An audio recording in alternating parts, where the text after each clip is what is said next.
Sekarang lihat baik-baik, lihat konsep dasarnya. Saya ingin Anda pahami betul konsep dasarnya. Dalam ibadah itu, setiap yang kita kerjakan, aktivitas kita disebut dengan amal namanya. Amal. فَمَنْ يَعْمَلْ مِثْقَالَ ذَرَّةٍ amal. Jamaknya disebut dengan a'mal. A'mal. Al-Bukhari nomor hadis yang pertama. Innamal a'malu binniyat. A'mal. Nah, jadi kalau Anda mengerjakan aktivitas disebut dengan amal.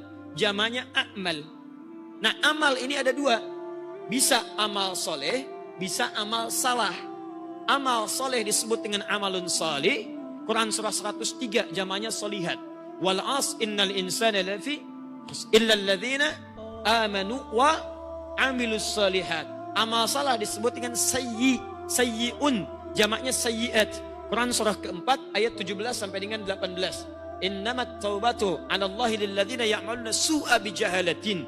Ayat 18-nya walaisatit taubatu lilladzina ya'maluna sayyi'at. Jadi ada amal soleh, ada amal salah. Nah, lihat baik-baik. Kaidah amal berubah jadi soleh disebut amal soleh. Salah satunya jika amal itu dikerjakan hanya ingin dipersaksikan dan dilakukan karena Allah Subhanahu wa taala. Jika Anda mengerjakan misal, maaf, salatnya karena Allah, makannya karena Allah, minumnya karena Allah, ke masjidnya karena Allah, maka amalannya berubah kemudian dari amalan biasa jadi amal soleh. Sifat amal solehnya disebut dengan ihsan namanya. Ihsan. Hadis riwayat Muslim di jilid yang pertama, nomor hadis yang ke-8, paling kiri sebelah atas, riwayat Umar bin Khattab radhiyallahu taala anhu. Dinukil oleh Imam An-Nawawi dalam kitabnya Al-Arba'in dari 42 hadis, ditempatkan nomor hadis urutan yang kedua. Ketika ditanya Nabi oleh malaikat Jibril yang menyamar jadi laki-laki, mal ihsan, apa itu ihsan? An ta'budallaha ka'annaka tarahu fa illam takun tarahu fa innahu yarak. Engkau menjadikan aktivitas sebagai ibadah karena Allah saja, seakan-akan engkau merasakan selalu diperhatikan oleh Allah. Kalaupun tak mampu melihatnya, maka yakini Allah yang melihat kamu. Jadi kalau kita ibadah itu seharusnya ihsan. Salatnya merasa dilihat Allah. Baca Quran karena Allah. Puasa karena Allah. Makan amal soleh bukan? Halo? Halo? Belum tentu. Tapi kalau makan Anda merasa diperhatikan Allah, dilakukan karena Allah, berubah jadi amal apa? Amal soleh. Makanya orang-orang yang minumnya amal soleh, karena dia merasa dilihat Allah, maka tangannya tidak akan menyentuh minuman yang dilarang oleh Allah Subhanahu wa taala. Jadi mustahil dia ingin amal soleh, tapi minumannya salah, itu mustahil. Anda kalau pekerjaannya ingin jadi amal soleh, maka Anda harus lakukan karena Allah Subhanahu wa taala. Kerja merasa dilihat Allah. Jadi kalau Anda kerja merasa dilihat Allah, Anda nggak akan curang. Dan Anda nggak akan pernah menempuh pekerjaan yang tidak diridhoi oleh Allah. Itu gambarannya. Kalau rumah tangga ingin soleh, merasa dilihat Allah. Makanya ketika di rumah tangga ada hal yang dilarang oleh Allah, Anda akan jauhkan dari rumah tangga Anda. Ini Allah nggak suka, keluarkan dari rumah kita. Ini Allah nggak suka, perbaiki sikap kita. Itu amal soleh. Bayangkan kalau setiap Anda mengerjakan amalan demikian, berapa pahala yang Anda kumpulkan. Dari ujung kepala sampai ujung kaki. Mata Anda beramal soleh, lisan Anda beramal soleh, telinga Anda beramal soleh, kaki Anda beramal soleh. Pertanyaan saya, dari sepanjang Anda hidup sampai dengan sekarang, berapa kali Anda mengerjakan amal soleh dengan tubuh Anda? Coba cek. Katanya pengen masuk surga. Dan kunci surga pertama bukan cuma iman. Karena surga ketika disebutkan pertama kali di Quran, itu menyandingkan iman dengan amal soleh.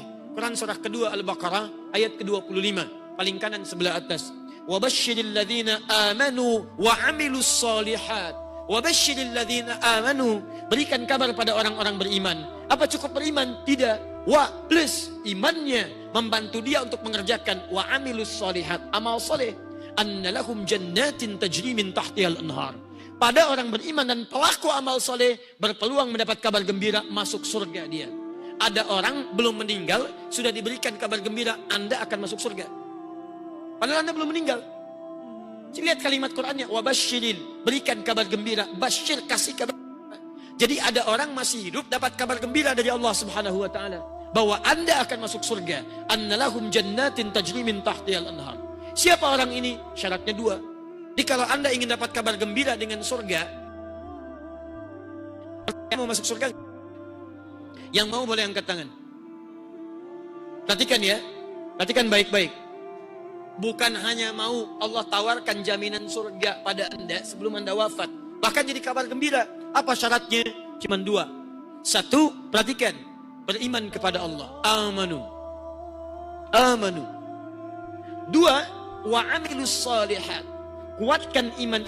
Buktikan iman dengan mengerjakan amal saleh. Sebab iman itu bukan hanya masalah fikiran. Iman adalah hati.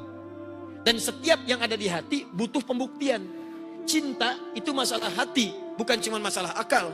Setiap orang yang merasakan cinta butuh pembuktian. Jadi kalau Anda seorang laki-laki mencintai perempuan, Anda mesti buktikan. Seorang akhwat dicintai oleh seorang ikhwan, butuh pembuktian. Dan pembuktian dalam hal cinta itu diatur dengan syariat. Apa buktinya? Pernikahan. Makanya jangan mau ada akhwat, pembuktian dari cinta jangan cuma di lisan. Sayang, namamu terukir dalam hatiku. Katakan pada dirinya, saya nggak mau diukir di hati abang, saya pengen ukir di buku nikah. Itu yang sah. Iman juga begitu, dia diukir di amal soleh, bukan dengan amal salah. Nah, kapan amalan itu jadi amal soleh? Ketika diniatkan karena Allah Subhanahu Wa Taala. Hanya saat Anda ingin mengerjakan itu, setan akan datang menggoda Anda untuk mengalihkan perhatian Anda dari amal soleh jadi amal salah. Apa yang digunakan oleh setan? Diinfokanlah oleh Al-Quran. Ini pekerjaan setan yang membelokkan Anda dari amal soleh menjadi salah. Bagaimana cara dia membelokkan Anda? Saking sayangnya Allah kepada kita, mudah bagi Allah menutup ini. Hanya saking inginnya Allah hambanya soleh, diturunkan, dibocorkan rahasia setan. Dibocorkan oleh Allah. Nih, dia masuk lewat 2 hal salah satunya. 1 riya, 2 sum'ah. Yang harusnya dilakukan karena Allah, setan goda kepada kita. Lihat. 1 riya. Ini dia. Kalau Allah tidak sayang pada kita, gak akan disampaikan rahasia ini. Tapi saking sayangnya Allah pada kita, semua hamba Allah mesti masuk surga, kata Nabi Muhammad SAW. Kecuali yang tidak pengen. Jadi kalau ada yang tidak masuk surga, bukan karena Allah gak mau masukkan dia ke surga, dianya yang gak mau masuk surga. Sini lihat. Contoh. Salat amal soleh bukan? Salat amal soleh bukan? Baik, tapi ada salat yang disebut oleh Al-Quran menjadi amal salah karena riya. Harusnya salat dilakukan karena Allah, tapi kemudian saat dia akan salat muncullah setan menggoda dia menggunakan sifat riya. Perhatikan, buka Quran surah Al-Ma'un ayat yang ke-6. Saya bacakan dari awal. Ara'aital ladzi yukadzibu bid-din, dzalikal ladzi yad'ul yatim wa la yahuddu 'ala ta'amil fawailul lil shallin. 5 ayat 6-nya. Salatihim sahun. Teruskan. Alladzina hum yura'un. Lihat, salat amal soleh, tapi tiba-tiba saat akan mengerjakan amal soleh digoda oleh setan, jadi celaka dia. Fawailul lil musallin, celaka orang salat. Ada orang yang salat tapi celaka, apalagi awas, cara membacanya harus benar. Gak usah salat ya, salat kenapa? Celaka. Masya Allah. Bukan maksud ayat itu yang salat ada yang celaka, apalagi yang gak salat. Tapi apakah semua orang salat celaka? Tidak. Awas, alladzina hum an salatihim sahun, yaitu orang yang lalai dia dari amal soleh salatnya. Kenapa lalai? Alladzina hum yura'un, yang motivasi salatnya riya, karena ingin dilihat oleh selain Allah Subhanahu wa taala. Siapa selain Allah? Makhluk. Karena Allah Khalik. Allah menyebut dirinya Khalik. Quran surah 15 ayat ke-28. Wa idz qala rabbuka lil malaikati inni khalik, saya Khalik, kata Allah. Selain Khalik itu makhluk. Anda makhluk, saya makhluk, ini makhluk, benda makhluk, makhluk. Jadi setiap hal selain Allah Subhanahu wa taala itu makhluk. Manusia makhluk bukan? Teman Anda makhluk bukan? Pimpinan Anda makhluk bukan? Pasangan Anda makhluk bukan? Tetangga Anda makhluk bukan? Ada yang ke masjid bukan karena Allah, tapi ingin membuktikan pada tetangganya. Teman saya ke masjid, saya pun ke masjid. Emang dia aja yang bisa taklim, saya juga bisa. Saya tunjukkan pada dia. Masya Allah. Belum tahu dia kalau saya ada di kajian ini. Masya Allah. Tiba-tiba ciklik. Kirimkan ke sana. Ayo teman, kapan lagi kita mendapat hidayah Allah? Hidayah dibawa-bawa. Ria. Ria. Bergabung bersama kajian sunnah. Ria. Kalau Anda ingin menginfokan tidak ada masalah. Tapi ketika Anda menghadirkan segala hal hanya untuk, nah ini bedanya antara tahaddus bin ni'mah dengan ria. Kalau tahaddus bin ni'mah ingin menghadirkan informasi kebaikan supaya orang dekat dengan Allah. Lain suasana hatinya. Seperti Anda beli handphone misalnya. Anda gunakan handphone cukup bagus supaya digunakan perangkat yang baik. Tapi ada orang beli handphone untuk diketahui oleh orang lain. Sama ibadah juga begitu. Kalau Anda bikin share kajian-kajian, gak ada masalah. Ada kajian, sifatnya ini, bahasannya ini, silakan sampaikan. Motivasikan, gak ada masalah. Tapi kalau kegiatan Anda ingin diketahui oleh orang lain, Andanya ada di situ, peran Anda begini, dan hati Anda menginginkan orang lain tahu bahwa Anda ada di situ, itu ria. Paham? Tayyib. Ke masjid belum ada motor, biasa ke masjid jalan sambil zikir. Begitu sudah ada motor, alhamdulillah, pakai lebih cepat. Ya Allah, terima kasih ya Allah, Engkau kirimkan motor bagi saya. Dengan ini ya Rabb, alhamdulillah, mudah-mudahan motor ini menjadi saksi di hadapan Allah bahwa saya pernah menggunakannya dalam ibadah kepadamu. Jalan, tahaddus bin ni'mah, gunakan. Tapi kalau yang kedua, ada motor, Masya Allah, kapan lagi teman-teman saya bisa ke masjid? Putar komplek mas ini. Pim, akhi, ayo kapan lagi ke masjid? Masya Allah, pim, akhi, pim, motor. Itu sih bukan ibadah lagi namanya. Ya. Ada orang ke masjid pakai Lamborghini, luar biasa, ngapain? Teman-teman sekalian. Jadi, ini hati-hati ria. Ria, biasanya kalau sudah ria, itu bisa termotivasi ibadah dengan perangkat rianya. Begitu perangkat rianya nggak ada, menurun ibadahnya. Contoh, perangkat kedudukan. Karena bosnya ke masjid, karena pimpinannya ke masjid, dia ke masjid. Jadi begitu bosnya ke masjid, dia pun ke masjid juga. Awas, karena temannya ke masjid, dia ke masjid. Begitu teman gak ke masjid, gak ke masjid juga. Karena motivasinya ria, maaf, dia ingin pamer kendaraan. Pamer kendaraan yang dia lihatkan. Begitu kendaraan mau dipamerkan orang gak ada, gak jadi dia ke masjidnya. Jadi bukan karena masjid tujuannya, karena perhatian orang jadi perhatiannya. Paham sampai sini? Awas, riya dalam ibadah itu termasuk cukup banyak. Yang saya paling khawatirkan adalah kalau pada puncak ibadah ada riya, itu yang paling bahaya. Puncak rukun Islam kan haji. Haji kecilnya umrah. Betapa banyak kami insya Allah dengan izin Allah subhanahu wa ta'ala kadang diperlihatkan keadaan-keadaan di kota suci Mekah ataupun kota Nabi. Tidak sedikit riya hadir dalam kehidupan. Selfie dibawa ke kota suci, kan? Sekarang orang, mohon maaf, saya masih saksikan ada orang sa'inya saja live langsung. Rabbighfir warham wa'fu wa takarram innaka antal azizul akram. Syifta, kamu lihat kan? Ada papa di Bukit Sofa sekarang. Masya Allah. Bolak-balik. Sayang, antum tuh uang banyak, tenaga banyak dapatkan dan sebagainya. Sekarang live, Masya Allah. Tangannya begini, yang kanan begini, dekat Ka'bah. Saya sekarang akan melakukan tawaf. Ya, pakainya pakai belangkon macam-macam begini. Begitu, maaf, sampai saking riyanya lupa. Orang tangan kanan begini bismillah akbar, dia tangan kiri begini bismillahirrahmanirrahim. Tolong saksikan begini, dia tawaf. Sudah rianya fatal, ria kuadrat di situ. Dia kuadrat, sudah ria salah, ya. Awas amalan jadi keliru. Nah, kalau ada yang demikian dilakukan, apa konsekuensinya? Hati-hati. Quran surah kedua Al-Baqarah ayat 264, paling kiri sebelah bawah. Ya ayyuhalladzina amanu. Konsekuensi pertama. Ya ayyuhalladzina amanu. Hai orang-orang yang telah menyatakan dirinya beriman kepada Allah Subhanahu wa taala. La tubtilu sadaqatikum bil manni wal adha. Jangan Anda batalkan, batal. Persamaan yang pertama, batal. Boleh dihapus sebelah sana? Saya yang pertama menggunakan bahasa boleh saya hapus. Yang kedua saya gunakan bahasa boleh dihapus. Ya, ada perbedaan. Alhamdulillah. Ya, alhamdulillah. Jadi begitu saya gunakan saya yang hapus. Jadi gunakan saya kalimat boleh dihapus, Randy yang hapus. Ini namanya Randy. Ya, Randy namanya bukan. Alhamdulillah. Randy kalau malam, kalau siang Randy juga. Alhamdulillah. Ayo. Siang Randy juga, malam Randy. Bismillah. Jazakallah khair. Baik-baik. Satu, ketentuannya di Quran surah kedua Al-Baqarah ayat 264. Ketentuan pertama, ya ayyuhalladzina amanu, hei orang-orang yang masih merasa punya iman.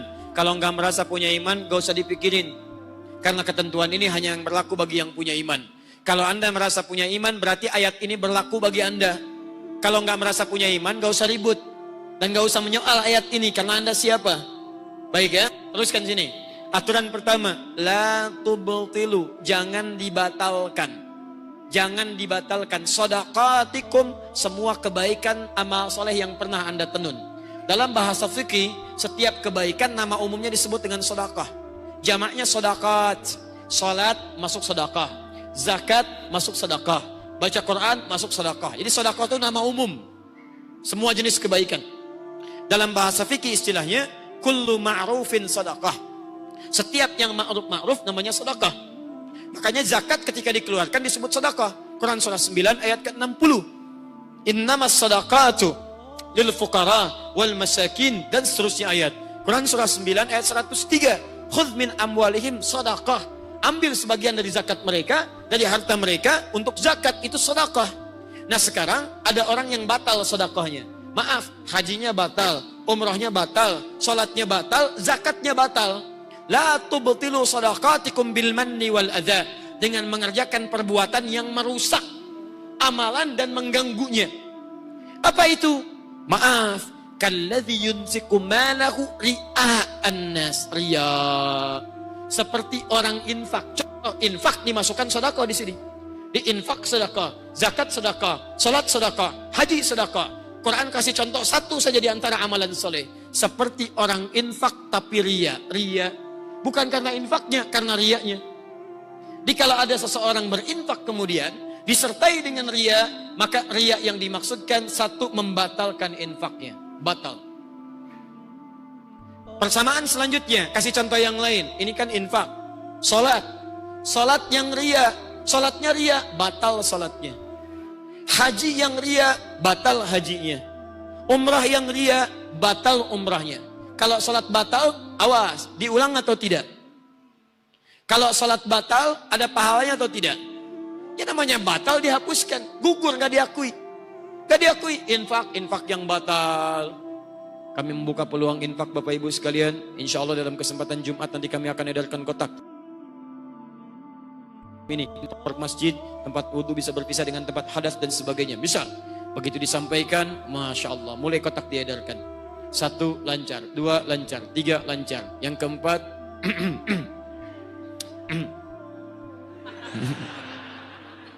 Masya Allah. Mas, foto, cantik. Foto, Masya Allah. Tulis bawahnya caption, Alhamdulillah, masih ada kesempatan untuk berjuang di masjid Allah. Berjuang di masjid Allah. Luar biasa. Riya, batal. Pak, besok Jumat saya aja Pak yang nangani. Berapa biayanya? 1 miliar. Ah, baik Pak. Insya Allah semua beres. Gak usah minta sama jamaah Pak. Biarkan saya nanti yang menyelesaikannya. Masya Allah. Bapak siapa? Sudah, hamba Allah saja. Hamba Allah. Cuman sampaikan Pak ya, ada hamba Allah, tempat tinggalnya di sini, jalan sekian, sekian Pak. Kalau bisa bikin Pak dari Sabang sampai Merauke informasinya. Ah, hamba Allah, batal. Batal. Selesai. Jadi riya itu yang pertama, dia membatalkan amalan. Gugur. Selesai. Bahkan ada yang sebelum beramal, kalau tadi kan orang keluar, janji ada orang yang belum beramal, amal udah batal. Ini uniknya riya ini. Jadi riya itu unik, ada yang sedang dikerjakan langsung batal. Ada yang telah dikerjakan kemudian jadi batal, ada yang belum dikerjakan batal. Tadi yang sedang dikerjakan batal, kotak lewat, ceklik. Ah, Masya Allah. Masa infak cuma 1.000, ganti dong 100.000. Wah, ganti, ceklik, infak, upload, update status, sedang amal, batal. 2, maaf, akan beramal, sudah batal. Belum dikerjakan, sudah batal. Contoh, haji, umrah. Saya sering contohkan, Anda kalau mau ngundang orang, itu nggak ada masalah, tapi Anda mesti jaga. Jangan sampai ada kesan riya di situ sehingga membatalkan amalan Anda. Mau berangkat haji, umrah, Anda minta doakan, nggak ada masalah. Hadir Anda minta maaf, daripada Anda datangi satu-satu misalnya, Anda berinisiatif, minta didoakan, minta maaf sebagai bagian dari ketakwaan Anda. Supaya di sana selesai urusan Anda. Kalau meninggal, selesai dengan manusia yang lainnya. Maka Anda undang, Anda sampaikan. Bapak Ibu sekalian, terima kasih hadir pada saat ini. Mohon maafkan kalau selama ini kami punya banyak salah. Mohon didoakan supaya ringan ibadah kami. Mohon Pak Ibu, mohon dengan sangat. Supaya kami mudah ibadahnya. Karena ini haji pertama kami Pak, sekeluarga. Dan mungkin haji yang pertama di komplek ini ya. Mungkin komplek ini belum ada yang haji. Pak RT belum haji, Pak RW juga belum haji. Kami doakan Pak di Tanah Suci. Insya Allah ijabah, dipercepat oleh Allah Subhanahu Wa Taala. Dia belum berangkat, sudah batal hajinya. Belum berangkat. Yang terakhir, ini yang paling bahaya. Dia nggak ngerasa setelah selesai, amalnya gugur. Apa itu? Ria setelah beramal.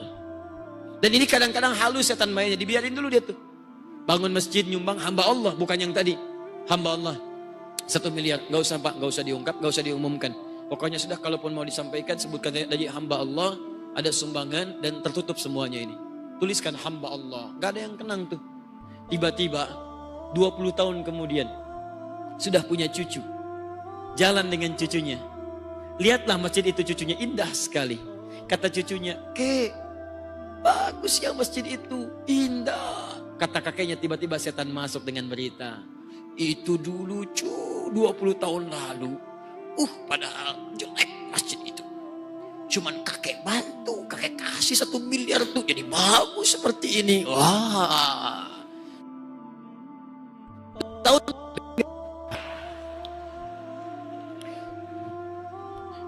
jadi hati-hati. Makanya paling gampang kalau setelah beramal udah selesai. Anggap gak ada. Anggap gak ada. Dan Anda gak akan berat teman-teman. Anda gak akan kepikiran, gak akan nuntut balasan. Anda berbuat baik pada kawan Anda. Rumusnya gampang. Kalau tidak ingin ria, Anda gak usah ungkit. Setelah Anda kerjakan, anggap hilang. Anggap gak pernah Anda kerjakan. Bainaka wa bainallah, antara Anda dengan Allah Subhanahu Wa Taala. Jadi kalau kemudian Anda punya masalah dengan orang itu, Anda tidak akan gugurkan amalan Anda dengan mengungkit-ungkit lagi.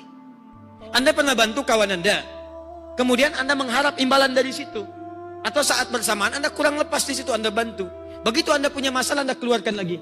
Dia nggak tahu ya, dulu padahal saya yang bantuin dia. Saya yang begini, saya begitu. Begitu Anda kisahkan segala diungkit, maka nilai kebaikan itu Allah batalkan di hadapan Anda langsung. Berapa kali Anda mengerjakan yang seperti itu? Maka bertobatlah di hadapan Allah Subhanahu Wa Taala. Itu ria. Ria. Di ria, satu, bisa membatalkan amalan. Awas. Kalladhi yunfiqu malahu ria'an nas famathaluhu kamathali safwanin alaihi turabun fa asabahu wabilun fatarakahu salda. 2, sifat kedua. Dikecilkan oleh Allah Subhanahu Wa Taala, dianggap kecil. Tak bernilai. Jadi pertama dianggap batal, yang kedua dihinakan amalannya, dikecilkan, dihinakan. Dihinakan, dianggap kecil. Bukankah ketika seseorang mengakukan sesuatu tapi dianggap tidak ada, itu bagian dari kehinaan baginya? Sudah mengerjakan sesuatu, nyiapkan taklim, sound dan sebagainya, tiba-tiba datang, amal kamu ini gak ada apa-apanya lah, udah gak usah begitu, gak ada apa-apanya, gak ada nilainya di hadapan saya. Bagaimana perasaan Anda? Ada orang yang mengerjakan sesuatu, maaf, karena dia kerjakan dengan sifat yang salah, maka Allah rendahkan amalannya. Kamu gak ada nilainya di hadapan saya. Udah. Tahu gak seperti apa nilai kamu? Seperti kamu yang nyimpan butiran pasir di atas batu yang licin, tiba-tiba diterpa air bah, habis semua. Kecil nilainya sisi Allah Subhanahu Wa Taala. Hebatnya, maaf, dunianya disifati kecil, di akhiratnya dijadikan debu yang berterbangan. Seperti amalan orang-orang kafir. Makanya disebut di ujung ayatnya, awas, wallahu la yahdil qaumal kafirin. Amalannya diserupakan dengan amalan orang kafir. Serupa dengan amalan orang kafir. Maksud serupanya apa? Lihat persamaannya. Maksud serupanya sama nilai pahalanya. Coba lihat. Kalau non muslim berbuat baik, ada pahalanya nggak? Nggak ada. Kalau bicara pahala itu urusan akhirat. Allah. Non muslim pengen ikutan sholat, boleh nggak? Yang bilang boleh angkat tangan. Yang bilang tidak boleh angkat tangan. Ya Allah a'lam angkat tangan. Allah a'lam. Baik. Non muslim mau sholat boleh, jangan dilarang. Silahkan. Cuman gak ada pahalanya. Gak ada pahalanya. Cuman jangan langsung dikasih tahu. Boleh sholat nggak? Boleh. Cuman gak ada pahalanya. Biar aja dulu sholat, ajarin dulu. Boleh jadi ada hidayah dari situ. Dia ingin. Baik, jadi teman-teman sekalian, dalam urusan-urusan dunia Anda boleh jadi apapun. Tapi apa yang Anda kerjakan pastikan jadi amal soleh di hadapan Allah Subhanahu wa taala. Ingat pesan saya, ingat baik-baik. Setiap kita pasti dapat titipan dari Allah yang mengantarkan kita ke surga. Ingat baik-baik ya. Setiap kita akan mendapat titipan dari Allah yang sesuai dengan maslahat kita untuk mengantarkan ke surga. Anda ada yang dapat titipan ilmu, ada. Dapat titipan tenaga, ada. Dapat titipan materi, ada, harta. Dan dapat titipan kedudukan, pasti ada.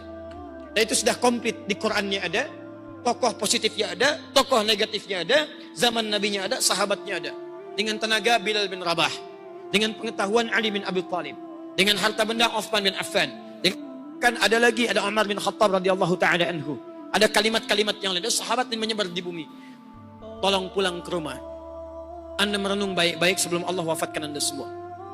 Apa yang Allah titipkan kepada Anda, maka carilah surga dengan titipan itu. Kalau Anda mendapatkan titipan tenaga, ayo isi tenaga Anda, karena dengan itulah Anda akan ke surga. Bangun malam, mungkin gak ada harta banyak, makanya Anda rajin puasa. Yang punya harta, ayo, ada peluang zakat, sedekah, infak, macam-macam, keluarkan itu, hadirkan. Infak keluarga, infak tetangga, infak dekat, infak jauh. Dengan kedudukan cari surga dengan itu. Jangan pikirkan hasilnya, pikirkan proses yang bisa mengantarkan Anda ke surga. Paham? Terakhir, riya itu penyakit yang bisa melemahkan ibadah. Jadi kalau orang kebanyakan riya, itu nanti ibadahnya akan lemah. Malas dia. Contoh. Quran surah keempat, An-Nisa, ayat 142, paling kanan, agak sedikit ke atas. Innal munafiqina yukhadi'una Allah wa huwa khadi'uhum wa idza qamu ila sholati qamu kusala yura'una an-nasa wa la yadhkuruna Allah illa qalila. Orang munafik itu dia mencoba menipu Allah, padahal dia menipu dirinya sendiri. Dia masih sholat, cuman kalau sholat malas-malasan. Apa di antara sifatnya? Yura'unan nas, dia ria. Sifat orang ria, ibadahnya pun malas. Apa dampak kemalasannya? Wala yadhkurunallaha illa qalila. Kebanyakan orang ria ketika ibadahnya pun akan kelihatan sedikit. Jadi kalau seseorang berbuat maksiat, itu dampaknya akan ada pelemahan kepada ketaatan ibadahnya. Nggak percaya silahkan. Antum belum maksiat, ibadah bisa normal. Sekali maksiat akan malas.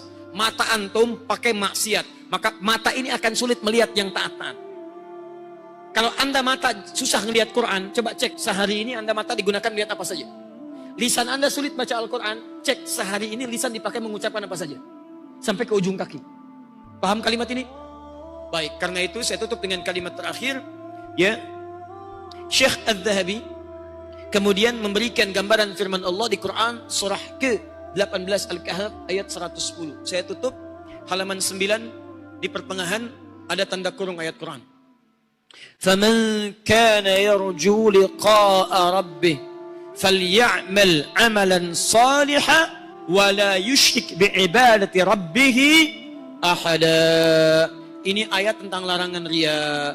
فَمَنْ كَانَ يَرْجُو لِقَاءَ رَبِّهِ, maka siapa yang di akhiratnya ingin melihat Allah. Ini yang terakhir.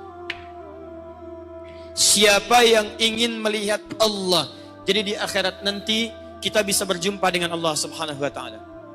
Di dunia nggak bisa lihat, di akhirat bisa lihat.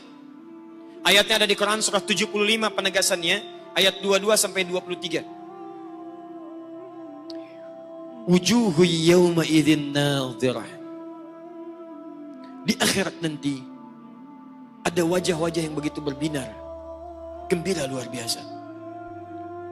Bukan karena dia masuk surga, tapi ila rabbiha nadhirah. Karena dia bisa melihat Rabbnya langsung, tanpa alas, tanpa hijab, tanpa sekat, yang di dunianya dia tidak bisa melihat dan merindukannya. Jadi di akhirat ada orang-orang yang wajahnya berbinar karena dia bisa menyaksikan Allah langsung. Nah, jika Anda ingin bertemu dengan Allah Subhanahu wa taala, jangan Anda bayangkan sekarang Jangan Anda gambarkan macam-macam, Anda cukup kerjakan amalan. Apa amalannya? Faman kana yarju liqa'a rabbi. Siapa yang mengharap bisa berjumpa dengan Allah Subhanahu wa taala, falyamal amalan salihah. Kerjakan amal saleh. Ketika Allah mengatakan kerjakan amal saleh, perhatikan, ada larangan disertakan dengan ini. Wala yusyrik bi ibadati rabbih ahada. Dan jangan sampai ketika mengerjakan amal soleh ini dalam ibadah, Anda menyandingkannya dengan kemusyrikan, syirik. Apa yang dimaksud syirik ini? Kata Imam Ad-Dhahabi, itulah ayat yang dimaksudkan riya. Riya adalah bagian dari syirik. Syiriknya syirik asghar. Jadi maksudnya dia ibadah tapi tidak ingin dilihat oleh Allah Subhanahu wa taala, itu syirik.